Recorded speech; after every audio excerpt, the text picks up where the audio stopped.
Welcome to On My Way to Wealth, the podcast where busy Gen Xers can learn financial tips as they navigate life on their way to wealth. And now, please join your host, Luis Rosa. This episode is brought to you by Latin Excellence. Visit latinexcellence.com.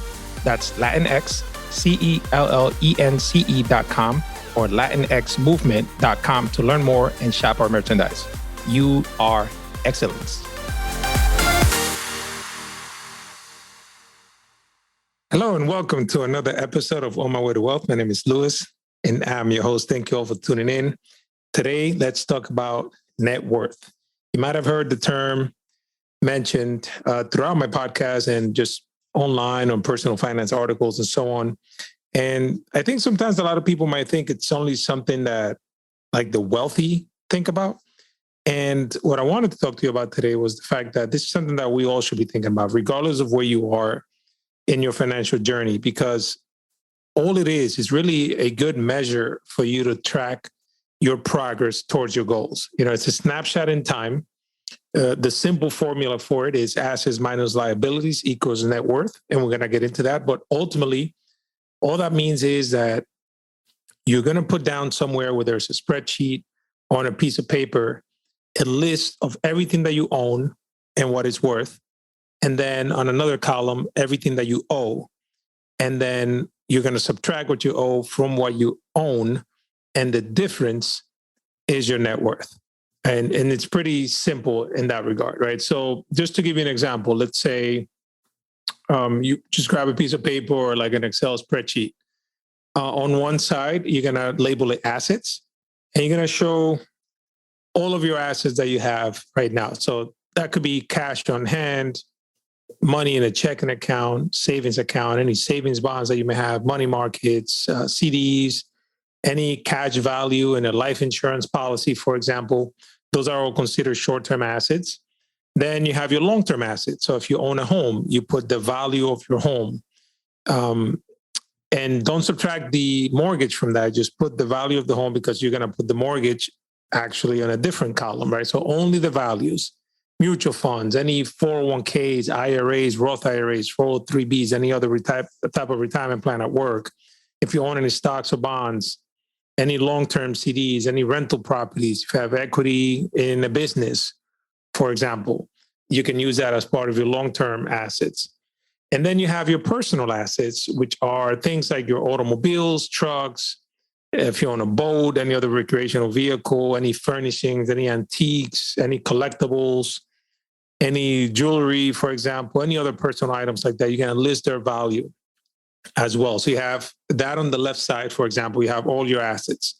Then on the right side, you're going to put down your liabilities. And I know that could be scary for some, especially, people that are fresh out of college who have maybe student loans. It is possible that your net worth may be negative as a result of student loans. I see that all the time. But, I'm going to show you why that's not necessarily a bad thing. At least not to begin with, right? So list your liabilities on the other side, and you can break them up into things like if you have an outstanding balance on something, like any unpaid bills, any balance on credit cards, student loans. If you have a mortgage or home equity line of credit or a second mortgage, you put down the balance of those as well. Any auto loans, any other personal loans you've taken, anything that has a balance out there that you owe against, and then ultimately, then you have your net worth calculation. You add up all of your assets, write down the subtotal, add up all your liabilities, write down the subtotal, and then you subtract your liabilities from your assets. So assets minus liabilities, that's going to be equal your net worth. So for example, let's say the value of your home and everything you own is worth $500,000, right? Including the equity in your home and everything. And then everything you owe is $400,000 between the mortgage and your credit cards and so on. That means you have $100,000 net worth. Now, this is something that is a great tool that you can use over time just to see how your finances are doing. So this is something that you don't necessarily just look at once, because in and of itself is not going to necessarily tell you a whole picture. It might just tell you literally a snapshot in time, right? So if you make a habit of continuing to track your net worth over time, then you can see how you're doing. over time? Are your assets and liabilities growing? Are you increasing your debt? Are you getting more appreciation from your home? Are your investments growing? Things of that sort. So it's a cool thing to see over time because then it lets you know how close you are to your goals, depending on what those are, right? So if it's in your head, it's a dream. If it's written down as a goal, if it's measurable, then you make it real, right? So this is one of the tools that you can use to measure. And this is things that the wealthy do as well. But I want you to think of yourself, even if you don't consider yourself wealthy, that this is something that you should do, even if it is a negative net worth right now, because you can use that to see exactly where you are and maybe what are some of the things that you can tackle first in order to increase your net worth over time. So how can we increase our net worth? Well, you can look at it from various angles, right? So one of them could be hitting it from the liability side. So if in your situation, you happen to have high interest debt, for example, credit cards, this might become one of your priorities, right? So everything else being equal, if all you do is pay down debt, then by default, your net worth is going to grow because there'll be less liabilities to subtract from the value of your assets. And in turn, you'll have a larger net worth. So that could be one way of doing it, right? So I always recommend to do a budget, right? List down all of your fixed expenses, all your variable expenses, and any other goals that you have for the year. And ultimately see if there's any place where you can cut back, right? A lot of us have like subscriptions that we don't use and things like that. You might find some room in there. There might be somewhere where you can cut back to then create additional cash flow that you can then reroute to pay certain debts, right? So ultimately over time, even if it's $100 a month, that's $1,200 a year in debt that you're going to knock down, right? And ultimately your net worth is going to increase as a result. There are some methods that you can use. If you listen to some of my previous episodes, you can go to mywaytowealth.com and just search in the podcast section. There's one called the snowball method, where all you do is you pay the minimum on all your credit cards except for the one with the lowest balance. The one with the lowest balance, you're going to send the most money that you could to that card while you send the minimum to every other card. Once that first balance is paid off, then you take that amount you were sending and send it to the next one on the list and so on, right? So it's a way to like snowball it where you pay for it faster. And eventually the goal will be to then free up some cash so that you can then reroute that to perhaps increasing your investments elsewhere, right? With the same goal of continuing to increase your net worth over time. Now, what if we look at it from the asset side? On the asset side, it's a matter of then acquiring or growing your existing assets. So, for example, if you have investments in the stock market and you can continue to add to those over time with the magic of compound interest and time, you're likely to see a result, right? Where it's going to turn out to be the value of that asset continues to grow over time and therefore increasing your net worth. Now, what about using debt to purchase an asset? I want to talk to you about one of the strategies that the wealthy use, which is basically knowing the difference between good debt and bad debt. You might have heard those terms. I know some people think about it, well, all debt is bad, right? And I can understand that. But when you dig a little deeper, there is such a thing as good debt versus bad debt. So for example, when you have good debt is when you take money that you borrow and invest it into an asset that is likely to appreciate over time or give you a return on your investment. For example, buying a rental property, right? Borrowing from the bank via a mortgage, putting down X amount as a down payment, and then hopefully having the tenants pay that loan back so that over time you get the benefit of the value of the home increasing. So you get all that equity, right? The difference between the balance on that mortgage and the value of the property, right? So over time, you get to benefit. So that's one way of doing it, right? So if you're able to save up enough money to purchase some real estate, for example, you can put a down payment, borrow most of it from the bank. And if you structure it properly, you might be able to do it where the tenants are paying all of that mortgage or most of it, right?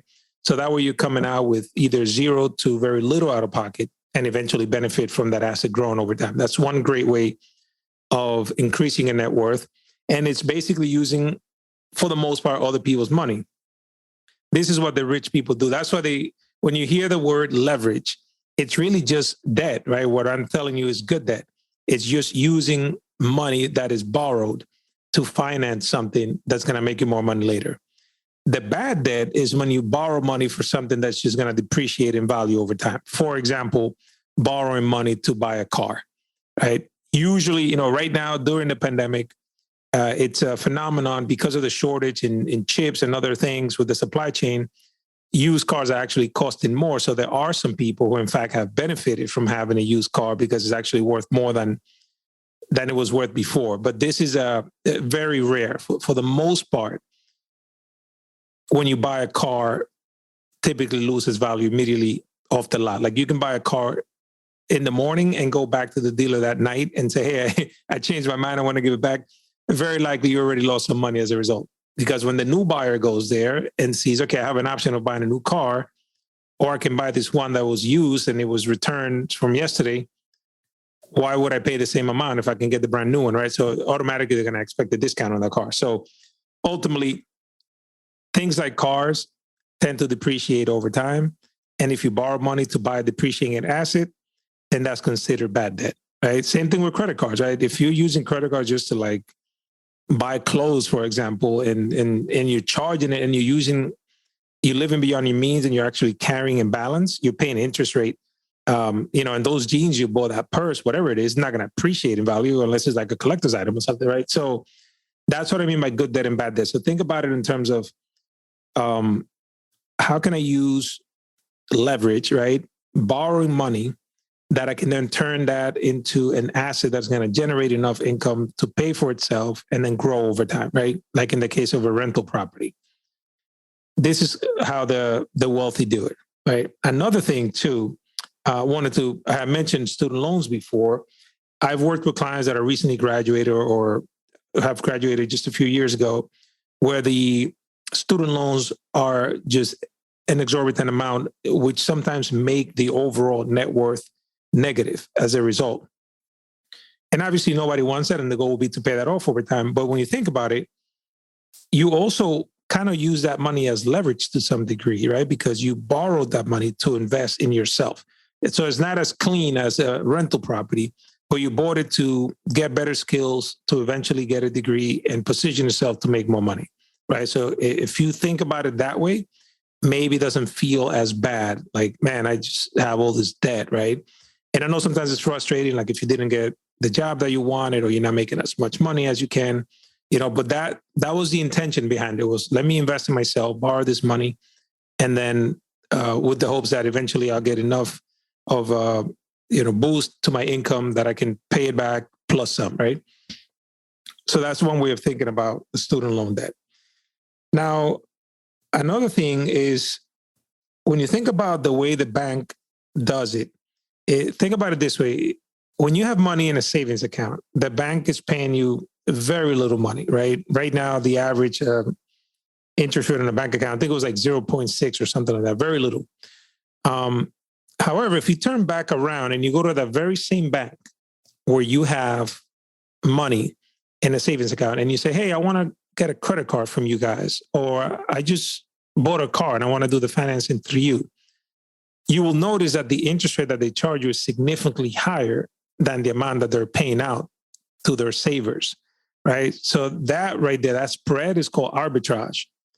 Now, you can use that very same concept in your life as well. If you can borrow money at a lower percentage and then invest it at a higher rate, then you're doing the same thing that the bank does, and that's another thing that the wealthy are good at, is finding opportunities to have good debt to begin with, and then borrowing at a cheap cost as possible, and then using that money to generate a higher income, right? And obviously, everybody's situation is different. So this is one of the scenarios where I would highly recommend that you speak to a financial planner, because, I've seen people do things like refinancing their homes, and they've used some of that equity to either invest in a business or a rental property, or maybe they consolidated all their debt, and now they have a very low interest rate mortgage on all that debt, freed up some cash as a result every month, and then they're using that money to invest, right?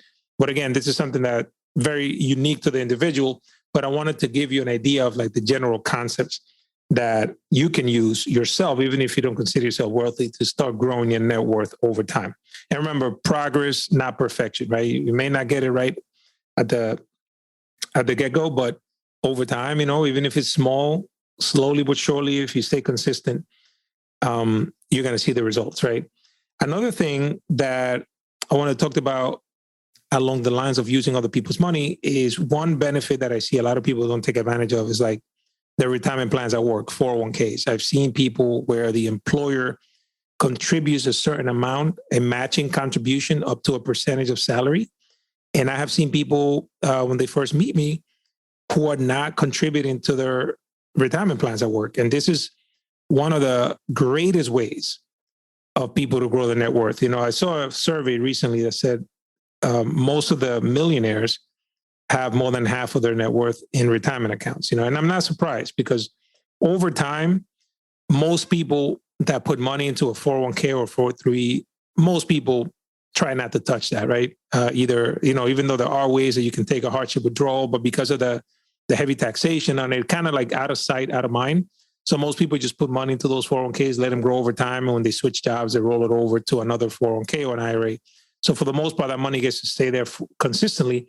The other benefit of it is that if you have an employer matching your contribution, then you're using other people's money to your advantage. So just to give you an example, if an employer is going to match you up to, let's say you make $60,000 a year and your employer matches 5% of your contribution, right? We're talking $3,000 a year, right? $250 a month. So if you put $250 a month into your 401k, the employer also will put $250 a month. If you think about it, you're getting 100% return on that initial $250 because it's being doubled automatically without you doing anything. And then on top of that, that money will grow over time as you invest it, right? So time and compound interest plus the fact that you're getting that match is another way to just use other people's money and time to your advantage, right? And then another thing I wanted to talk to you about that I think is often overlooked is also protecting what you already have. You can't grow your net worth if you start losing what you currently have. So you have to do a good job at keeping what you have and then also growing what you have simultaneously. Now, how do you protect what you have? You have to safeguard, and not everything is necessarily a dollar thing. Just to give you an example, I think one of the things that you need to safeguard is your information, your personal information. Right now, you see in the news very often where like a major company got hacked and people's social security numbers and all the personal information is out there. And people can very easily steal your identity nowadays, especially looking at social media things and like doing social engineering. And there's so many scams out there. So you want to make sure that you protect yourself. One thing I recommend is to use one of those like password protecting apps that you can safeguard your information online. So everything's encrypted and you can change passwords over time and you don't have to worry about like remembering them because the program does it for you, the software, you can share it with the loved one and so on. And it's a great safe way than just having post-its written everywhere and, opening up yourself to possible somebody like hacking your identity or anything like that. Another thing you can do is get an Irs Pin. The IRS was normally just giving out taxpayer identification PIN protection numbers for people who had been a victim of identity theft. But actually now you can volunteer and you can go to the IRS website and request your own PIN. What that does is that every year the IRS sends you a letter with your own PIN for each tax year. So if somebody does have your information and they try to file a return with your name, they won't be able to. The IRS will not accept it unless it has that PIN. So that's one way of protecting yourself. Another thing I tell a lot of my clients to do, which I do myself, I monitor and also freeze my credit. So I actually pay a monthly subscription to one of the major credit bureaus where I get alerts all the time. I get to look at my credit score. I get to see the balance of my accounts, any activity on my accounts, right? Another way of protecting yourself.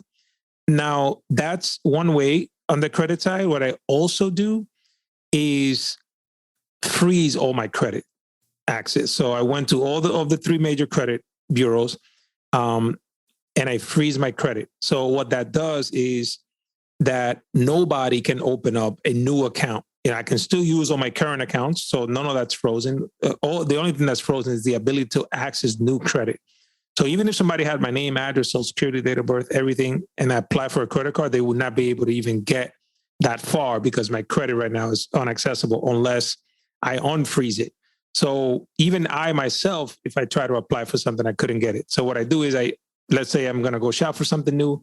I unfreeze it, have my credit ran. Once everything's approved, then I freeze it back. Or you can open it for a given window. So again, protecting what you already have. Another way of protecting yourself is having an emergency savings. You hear me say this over and over again. Now, let me explain this to you why, as it relates to net worth.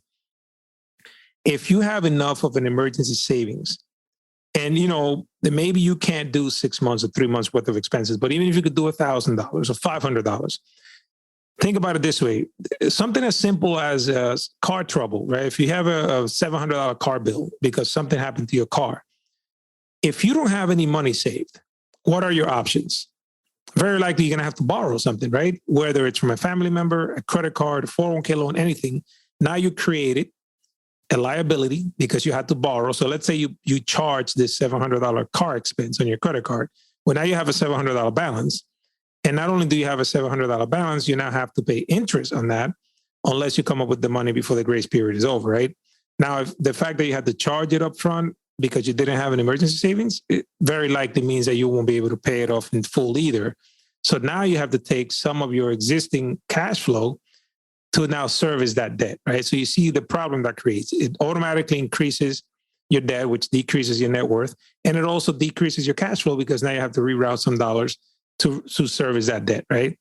So if you have an emergency savings, let's say you had $1,000 saved up and you had the same $700 car bill, well, now you have that $1,000 that you can use to pay that car bill. You did not have to borrow money. You did not have to decrease your cash flow, and you can slowly just replenish that money till it goes back up to 1,000, right? So it's a major thing to do to protect your net worth, right? So you also want to safeguard what you have. And another way of safeguarding what you have is also it's insurance. And this is another way that another reason I highly recommend you speak to a financial planner, because financial planner can help you see some of the weaknesses, some of the places where you are most vulnerable, and look at everything from a holistic standpoint and say, look, you don't have enough life insurance, or maybe you should get disability insurance, or the coverage on your auto insurance isn't large enough. Sometimes in order to save money, we're tempted to go the cheapest route. Like when it comes to insurance, I remember growing up, when I first got my car, everybody just had minimum liability, right? It was like the cheapest amount of insurance you could possibly get. And I get why, right? Because it was expensive. But at the same time, you were leaving yourself open. Now that I'm older and I have been doing this for a while, I talk to my clients about this. It's like, what if you were in a car accident and you were found to be at fault and the person sues and the insurance only covers $300,000, for example, but they won a $500,000 settlement against you? Where's that $200,000 going to come from? Are they going to garnish your wages? Are they going to take money from your retirement accounts, right? So you want to make sure that you protect what you have the proper coverage via insurance. And that could be health insurance, right? It could be your life insurance, disability insurance. There's so many things to look at in order to protect what you have as well. So it's not always just about growing what you have, but it's also protecting it to begin with. So that is a major one right there. So I want to give you a quick recap. On the liability side, you can lower debt. On the asset side, you can grow your assets. You can use leverage by using good debt to buy assets that are going to appreciate over time. Use money from other people, like take advantage of the employer match in your 401ks. Also, hire a professional. And I say this because I am a big believer myself in hiring professionals for things that I need done. I've tried, certain things. You like go on YouTube and see if you could do it yourself if you're in a bind. But for the most part, I'm a big believer in using other professionals, because not only are they an expert at what they do, but also they have no feelings toward it. So they can give you an honest opinion. Sometimes if you're too deep in it yourself, you might not be able to see something. So just to give you an example, when you think about all the major professional athletes out there, those guys and girls, they all have coaches. Even though they might be the best at what they do, they still have a coach. They still go to practice, right? Even though they have a skill set that very few people in the world have. So think about that for a second. If these professionals that are the best at what they do in the world still use a coach, then there's something to it as far as you using your own sets of professional. And that could be a good CPA, that could be a good insurance person, that could be a good financial planner, a good tax person. Like, just make sure that you use professionals in your network, because they might see something that you might not see. They might help you get somewhere quicker. They might help you see some pitfalls. For example, another things that the people that are wealthy do is also reduce taxes, for example. So having a good CPA on your side that can help you reduce taxes during the year, that's major, because the less money you pay the government, there's so many legal ways to do it, right? Where you can max out your 401ks, for example, that defers your money today.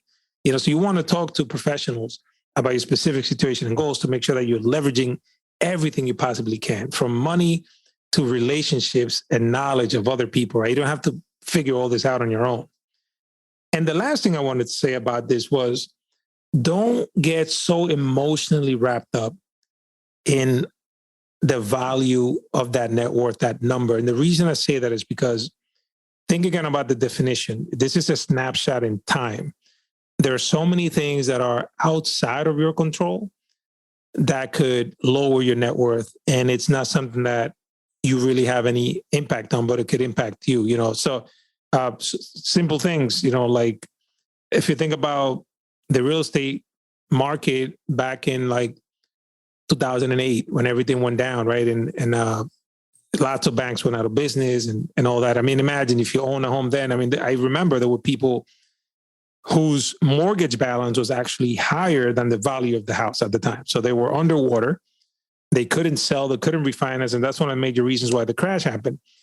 And yeah, those people's net worth within a matter of a few months just changed drastically, right? So don't tie your self-worth to your net worth, because you can't always affect or impact the balance of that net worth, right? So you don't want to have that emotional attachment to something you can't control, because then you're setting yourself up for failure. Just look at it as a tool, no matter where you are, and just make it a habit of just tracking it over time so that you see how things are looking, at your debts minimizing, at your assets growing, and is your net worth growing overall, because then you might be able to pinpoint some of the causes and then change course, right? But this is a really big one that I always tell my clients as well, because things change drastically. Some people get divorced, unfortunately. I mean, and net worth changes completely, right? So just look at it as a tool and use it for the tool that it is, and don't let it impact how you feel about yourself. So I hope you find this information useful. As always, send me an email if you have any questions, luis@onmywaytowealth.com. I appreciate you tuning in, and I'll see you in the next episode. Thank you for listening to On My Way to Wealth. If you have any questions, please send me an email at luis@onmywaytowealth.com. The information provided here is for information and education purposes only. The opinions expressed herein are solely those of myself, unless otherwise specifically cited. Material presented is believed to be from reliable sources, and no representations are made by my firm or myself about other parties' information or accuracy or completeness. All information or ideas provided should be discussed in detail with a financial advisor, accountant, or legal counsel prior to implementation. Thank you.